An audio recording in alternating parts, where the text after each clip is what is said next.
AP CM Chandrababu Delhi ఎన్నికల్లో ప్రచారం నిర్వహించారు. తెలుగు ఓటర్లను ఆకర్షించే ప్రయత్నం చేశారు. షాద్రాలో బీజేపీ అభ్యర్థి తరపున ఎన్నికల ప్రచారం చేసిన చంద్రబాబు ఆప్ సర్కారుపై విమర్శలు గుప్పించారు.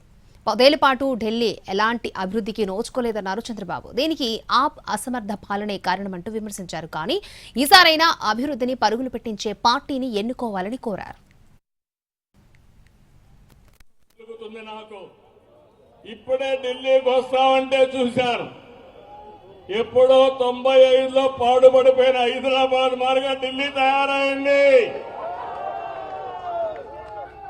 ఎవరు కారణమని నేను అడుగుతున్నా మిమ్మల్ని అందరినీ. 10 ఏళ్ళు ఎవరు పరిపాలించారు ఈ ఢిల్లీని? అదే గాని డబుల్ ఇంజిన్ సర్కారు గాని వచ్చుంటే ఢిల్లీ కూడా వాషింగ్టన్ ని న్యూయార్క్ ని తనదన్నే విధంగా తయారయ్యేది.